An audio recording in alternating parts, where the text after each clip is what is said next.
Hi, എല്ലാവർക്കും good morning. എല്ലാവരും സുഖമായിരിക്കുന്നല്ലോ അല്ലേ? ഇന്ന് കാര്യമായിട്ട് മഴയും ഒന്നുമില്ല, ക്ലൈമറ്റ് നീറ്റായിട്ടുണ്ട്, മഞ്ഞുമില്ല. ഓക്കെ, നിങ്ങളുടെയൊക്കെ മഴയൊക്കെ ഒതുങ്ങിയിട്ടുണ്ടാവുമെന്ന് വിചാരിക്കണം. അത് ഇവൾക്ക് നമ്മൾ നേരത്തെ അവളുടെ കാലൊന്ന് സ്വെല്ലിംഗ് ആയിട്ടെന്ന് പറഞ്ഞിട്ടൊരു വീഡിയോ ഇട്ടിട്ടുണ്ടായിരുന്നു. കുളമ്പ് രോഗത്തിൻ്റെ സ്റ്റാർട്ടിംഗ് ആണെന്ന് വിചാരിച്ചത്. ഇത് കണ്ടോ, ആൾമോസ്റ്റ് റെഡി ആയിട്ടുണ്ട്. കാട്ടടി പോയി നിൽക്ക, വേണ്ട, ഫുള്ള് നീറ്റായി, കുഴപ്പമൊന്നുമില്ല. അടിയിൽ വലുതായിട്ടൊന്നും സംഭവിച്ചിട്ടില്ലായിരുന്നു, കീടങ്ങളും അങ്ങനെയൊന്നും വന്നിട്ടുണ്ടായിരുന്നില്ല. നല്ല വീക്കുണ്ടായിരുന്നു, അത് ഇവിടെയൊക്കെ നല്ല വീക്കുണ്ടായിരുന്നു. തൊടുമ്പോൾ അവൾ സമ്മതിക്കില്ലായിരുന്നു. ഇപ്പോൾ കണ്ടോ, തൊടുമ്പോൾ കുഴപ്പമൊന്നുമില്ല. കാലുകൂന്നി നിൽക്കുന്നുണ്ട്, വേറെ കുഴപ്പമൊന്നുമില്ല. കൈവച്ച് അടുക്കാൻ സമ്മതിക്കത്തില്ലായിരുന്നു വേദനിച്ചിട്ടേ. നമ്മൾ ഇവൾക്ക് ചെയ്ത ചികിത്സ എന്ന് പറഞ്ഞാൽ ഹൂക്കാർ അടിച്ചു കൊടുത്തിട്ടുണ്ടായിരുന്നു.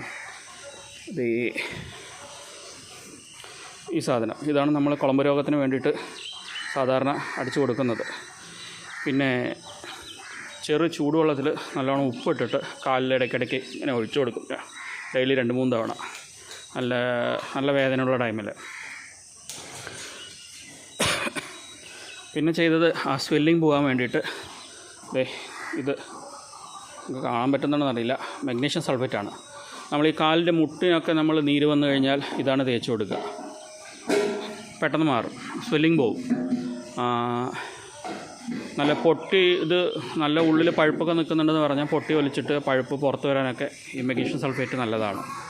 അങ്ങനെ പൊട്ടി വലിച്ച് വന്നതിന് ശേഷം പിന്നെ നമ്മൾ ഈച്ചയിരിക്കാതിരിക്കാൻ വേണ്ടിയിട്ട് വേപ്പെണ്ണയൊക്കെ തേച്ച് കൊടുക്കും, പുഴു തരാതിരിക്കാൻ വേണ്ടി.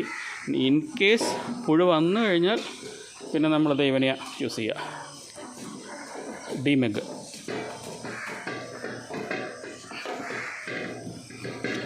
ഇത് പുഴുവൊക്കെ നന്നായിട്ട് പോയിട്ട് മുറിവൊന്ന് റെഡി ആവാനൊക്കെ വേണ്ടിയിട്ട് ഡിമെഗ് ഭയങ്കര ബെസ്റ്റാണ്.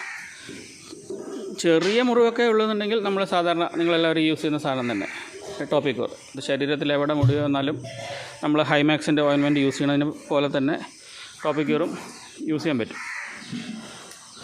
കാലിന് പിന്നെ വീക്കമുണ്ടെങ്കിൽ മുട്ടിനായാലും കുളമ്പിനായാലും പിന്നെയുള്ള എളുപ്പപ്പണി നമ്മൾ മണൽ ചെറുങ്ങനെ ചൂടാക്കിയിട്ട് കാലിൽ ചുറ്റി കെട്ടി കൊടുക്കുക, ചെറിയ തുണിയിൽ ഇതാക്കിയിട്ട്, അല്ലെങ്കിൽ കല്ലുപ്പ് ചൂടാക്കിയിട്ട് ചെറുങ്ങനെ കെട്ടി വെച്ച് കൊടുക്കുക. അവരൊക്കെ സഹിക്കാൻ പറ്റുന്ന ഭാഗത്തിന് കേട്ടോ, നല്ല ചൂട്ടൊന്നും നോക്കി ചെയ്യരുതേ. ഇതൊക്കെയാണ് നമ്മൾ ചെയ്യുന്ന പരിപാടി. ഇവൾക്കിപ്പോൾ ഇത്ര മാത്രമേ ചെയ്തുള്ളൂ, ഞാനീ പറഞ്ഞ പോലെ. ആൾ ഉഷാറായിട്ടുണ്ട്, കുഴപ്പമൊന്നുമില്ല. ഓക്കെ, അപ്പോൾ ഇതറിയിക്കാൻ വേണ്ടിയിട്ടായിരുന്നു ഇന്നത്തെ വീഡിയോ. നിങ്ങളും ഇങ്ങനെയൊക്കെ ആയിരിക്കും തന്നെയാണ് ചെയ്യുന്നത് വിചാരിക്കണം. ഇപ്പോൾ ഏകദേശം എല്ലാവരുടെയും കുളമ്പ് രോഗം ഇങ്ങനെ പടർന്ന് പന്തലിച്ചുകൊണ്ടിരിക്കുകയാണ്. എല്ലാവർക്കും വാക്സിനേഷന് വേണ്ടിയിട്ട് വാക്സിൻ പറഞ്ഞിട്ടുണ്ട് 2 വയൽ. ഇവിടെ നമ്മളുടെ 650 രൂപയ്ക്കാണ് കിട്ടുന്നത്. 250 രൂപയ്ക്ക് കിട്ടുന്ന വയലുണ്ട്. ഇത് 650 രൂപയ്ക്കുള്ള വയലെടുത്ത് കഴിഞ്ഞ് വെച്ചാൽ അറൗണ്ട് ഒരു 15 പശുവിന് നമുക്ക് ഇടാൻ പറ്റും. നമ്മുടെ അടുത്ത് ഇപ്പോൾ 23 പശുക്കളുണ്ട്. അപ്പോൾ 2 വയലെടുത്താൽ കുറച്ച് ബാലൻസ് ഉണ്ടാവും. പിന്നെ ഒരു 6-7 പശുവുള്ളൊരു ഫ്രണ്ടും കൂടെ ഉണ്ട്, അപ്പോൾ ബാക്കി അവർക്കും കൊടുക്കാം. അപ്പോൾ എന്തായാലും വരുന്നതിന് മുന്നേ ഇതിനൊന്ന് സെറ്റപ്പാക്കി ഇടാമെന്ന് വിചാരിച്ചു. നമ്മുടെ മൃഗാശുപത്രിയിൽ അന്വേഷിച്ചപ്പോൾ അവിടെ നിന്ന് ഇപ്പോൾ FMD വാക്സിനൊന്നും നിലവിൽ സ്റ്റാർട്ട് ചെയ്യുന്ന കണ്ടീഷനൊന്നും തോന്നിയില്ല, അങ്ങനെയാണ് അവർ പറഞ്ഞത്. എന്തായാലും പ്രൈവറ്റ് കിട്ടുന്ന ഉപയോഗിച്ച് ഇതാക്കാം. ഓക്കെ, അപ്പോൾ ബൈ എല്ലാവർക്കും.